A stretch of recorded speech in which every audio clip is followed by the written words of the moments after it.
Sunshiny weather heralds the inauguration of the 32nd President of the United States. Some spectators were waiting since dawn to view the spectacle, despite the chilly Capitol weather. All the trappings consistent with the presidential incoming are available, and everyone who can possibly make it goes to Washington.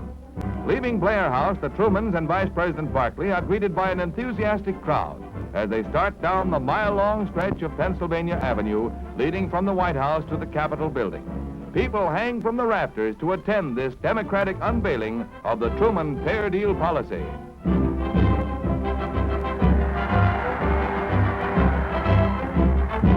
For 29 minutes, the United States has been without a chief executive. The president's term expired at noon under the Constitution, and necessary delays halted the ceremony. As the world pauses to await the attitude toward international policy as pronounced by the chief spokesman for the United States, the group, a trifle late to be sure, arrives at the scene. Mr. Truman, Vice President Barkley, and other members of the official party approach the inaugural stand fronting the Capitol building.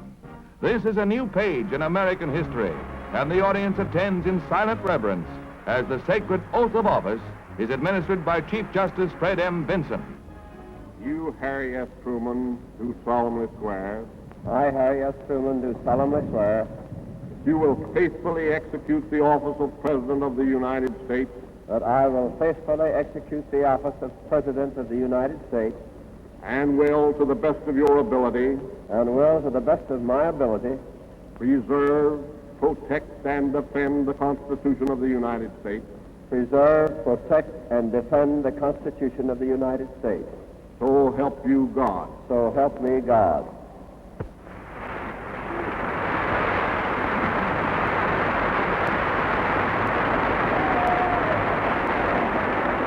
The president takes the opportunity to condemn communism. I accept with humility the honor which the American people have conferred upon me. I accept it with the resolve to do all that I can for the welfare of this nation and for the peace of the world. In performing the duties of my office, I need the help and the prayers of every one of you. I ask for your encouragement and for your support. The tasks we face are difficult. We can accomplish them only if we work together. It is fitting, therefore, that we take this occasion to proclaim to the world the essential principles of faith by which we live and to declare our aims to all people. In the pursuit of these aims, the United States and other like-minded nations find themselves directly opposed by a regime with contrary aims and a totally different concept of life. That regime adheres to a false philosophy which purports to offer freedom, security, and greater opportunity to mankind. Misled by that philosophy, many peoples have sacrificed their liberties, only to learn to their sorrow that deceit and mockery, poverty and tyranny are their rewards. That false philosophy is communism. Communism is based on the belief that man is so weak and inadequate that he is unable to govern himself and therefore requires the rule of strong masters. Democracy is based on the conviction that man has the moral and intellectual capacity as well as the inalienable right to govern himself with reason and justice. The initiative is ours. We are moving on with other nations to build an even stronger structure of international order and justice. We shall have as our partners countries which, no longer solely concerned with the problem of national survival, are now working to improve the standards of living of all their people. We are ready to undertake new projects to strengthen a free world. Speaking for peace and freedom, the president stressed unfaltering support for the United Nations.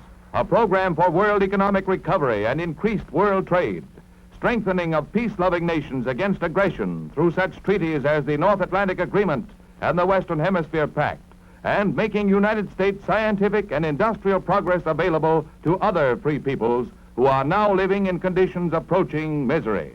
Steadfast in our faith in the Almighty, we will advance toward a world where man's freedom is secure. To that end, we will devote our strength, our resources, and our firmness of resolve. With God's help, the future of mankind will be assured in a world of justice, harmony, and peace. Mr. Truman's message is hailed by a receptive audience. Following the inaugural ceremony, the President leaves the Capitol, flanked by his Battery D buddies acting as an honor guard.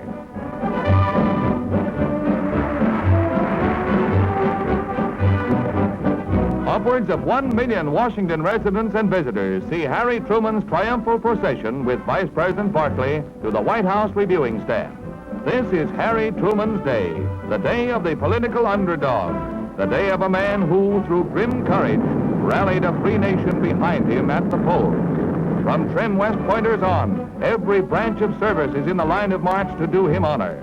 For on this, the most elaborate inaugural in our history, the nation pauses to pay homage to a farm boy who typified the greatest of all democratic traditions by rising to the highest office in the land. Fittingly enough, it falls to the Missouri float to head the parade of state exhibits in the 7-mile procession.